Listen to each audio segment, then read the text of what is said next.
Is it time for a general election? 0207 862 2222 is that number, so please do give us a call. In the last hour, Rishi Sunak gave an impromptu press conference where he backed his Rwanda bill and plans to stop illegal migration. The Prime Minister came out fighting after the shock resignation of his immigration minister, Robert Jenrick.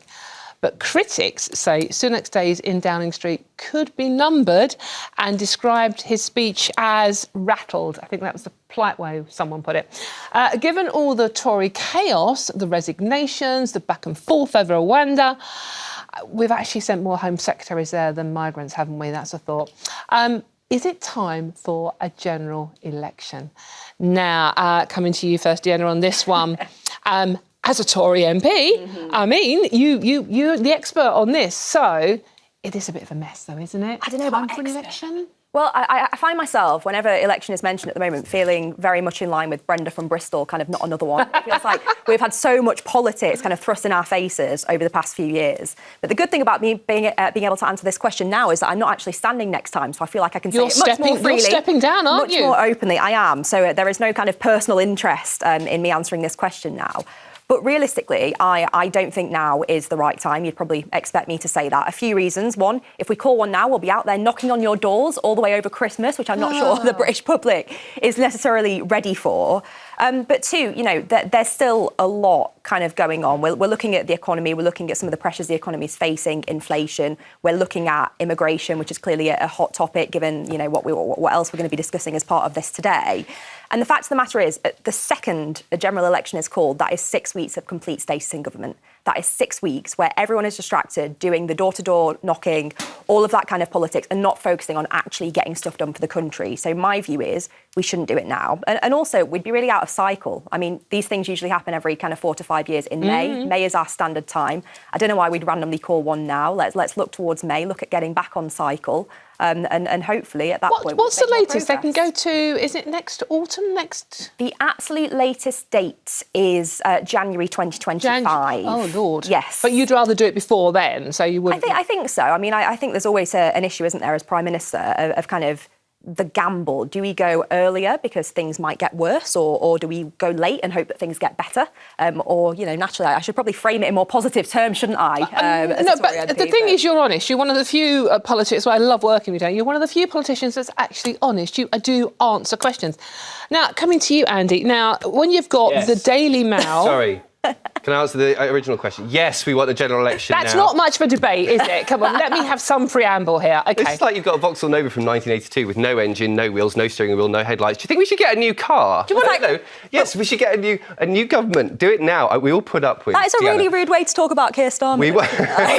We will put up with a knock on our door and going to the polling station. Over Christmas, when you're standing there with your cracker with a bang.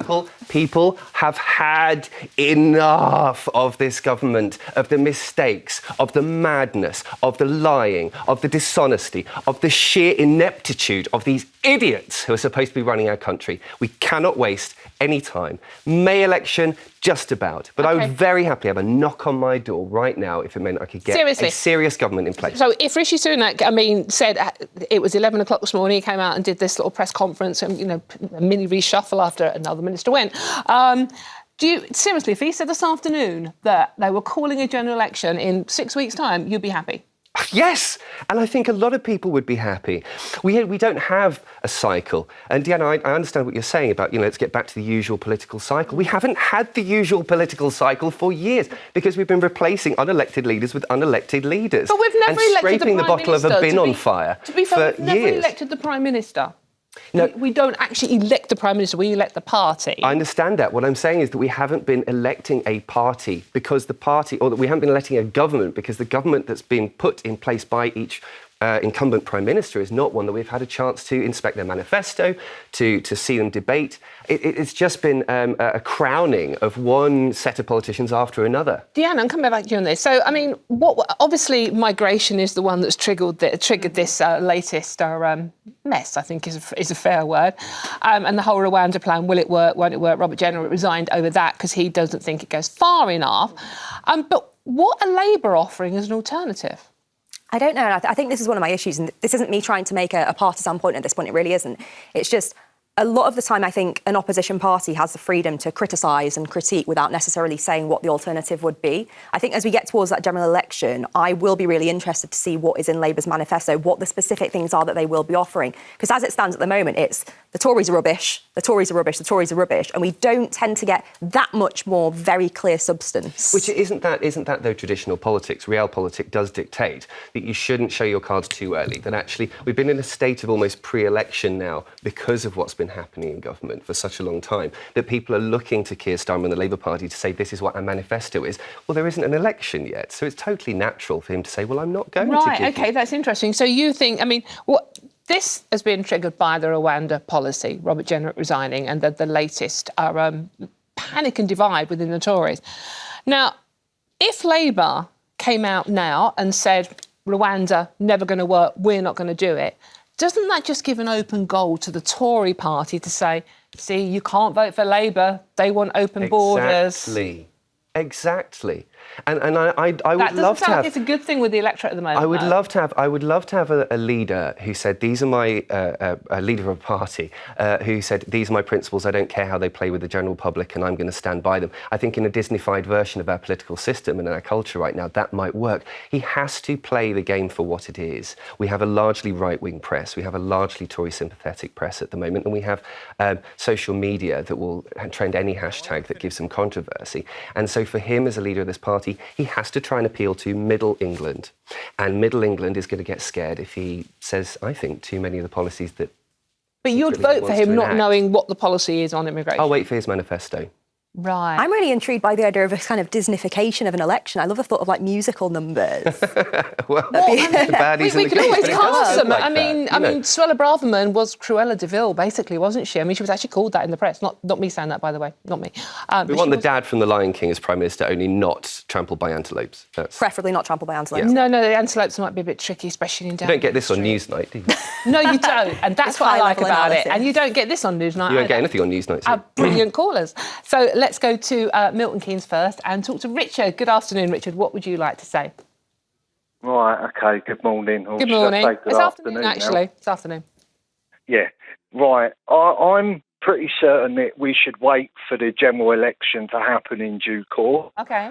The Rwanda issue, we keep hearing from the left wing, I'd like to say, who keep telling us, no, it's not going to work. It's not a very safe country. Yet it's quite proven, it's factually correct, it is a safe country. And actually, if we don't try and see if it works, then we cannot say it won't work. It clearly will work. Oh. And let's also look at logic. In the last decade, our country's grown by 5 to 7 million. It's very clear the NHS is crumbling. But when I voted for the Conservatives, I voted specifically for immigration to change. And it hasn't. It's got much worse. I don't trust the Tories anymore. Certainly won't vote for Labour.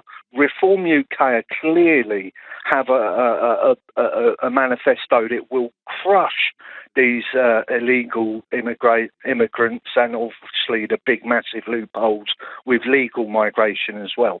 So it's very clear that both parties, Labour and Conservative, are going to have a massive kick in the what's-its because no one's voting for them. They're all voting for Reform UK because clearly 7 million extra people living here in a decade is the answer to all of the problems that we currently have.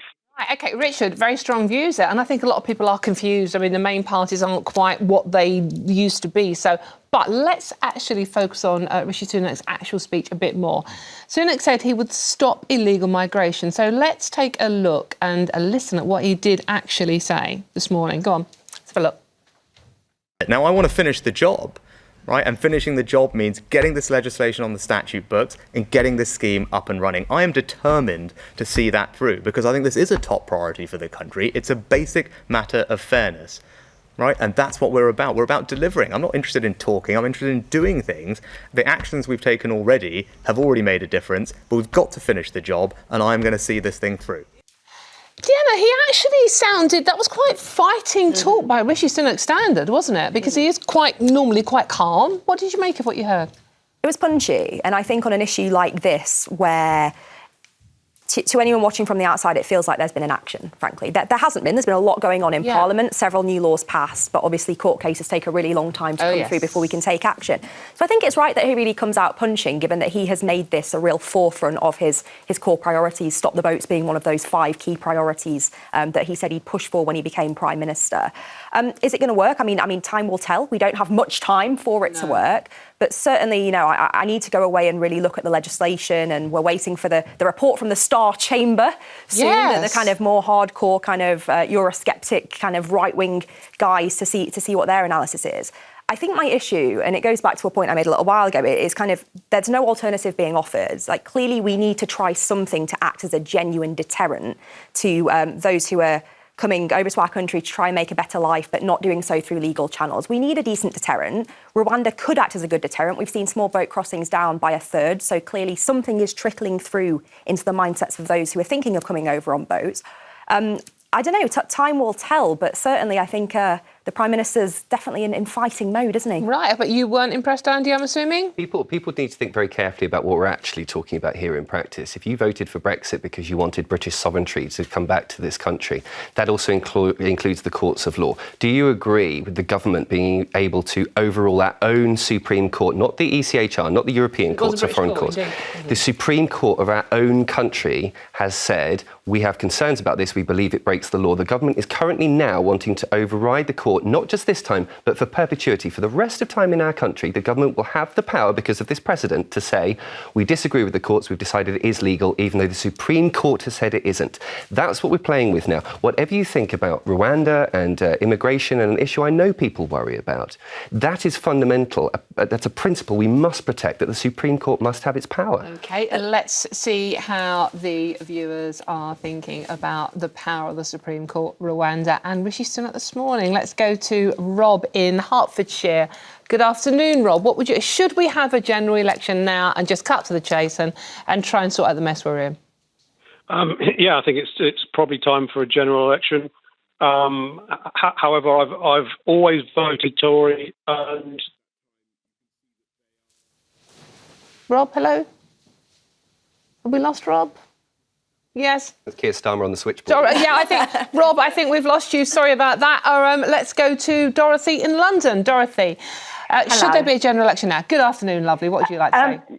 No, I don't think there should be a general election at this particular time. As I've spoken to you only once before, I'm not an educated person because I was let down very long ago when I was at school, and I am 82 now. So I am, you know, very, very difficult to talking.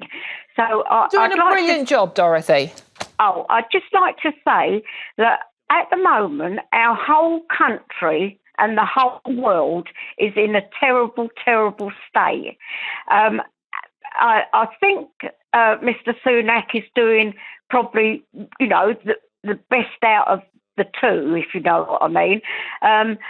But the thing is, it's the people that are behind him as well, the backbenchers, I think you call them, I'm not sure.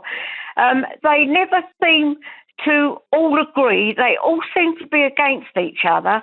And as a country, we are all being let down by the people that are supposed to be very intelligent people, understand what they're supposed to be doing and doing the best for everybody. But it doesn't seem to happen. It just seems that they get on the bandwagon to become whatever they want to be, and then everything goes, you know, sort of haywire, if you know what I mean. Dorothy, nothing happens. Dorothy, stay where you are, lovely, because we've got one of those people sitting here. Are you squirming a bit there? I'm not squirming a bit because, Dorothy, in many ways, I really agree with you. I think one of the things that people are sick of seeing is fighting in Parliament, people fighting amongst themselves. I mean, as Dorothy said, the world, frankly, is facing some really precarious circumstances. What we need is real displays of unity and strength, and Britain coming together to tackle some of these challenges. One bit of credit I would give to some of my colleagues who are perhaps some of the most vocal on such things is that, you know, from our perspective as Conservative MPs, what we want to see is a Conservative victory at the next election, right? We all know that the old adage of unity wins elections, division doesn't. And I think the issue is we've got two kind of slightly differing viewpoints when it comes to things like Rwanda. where there's the one side who thinks we need to adhere by international law, focus on the rule of law, focus on that side of it. That's how we're going to win.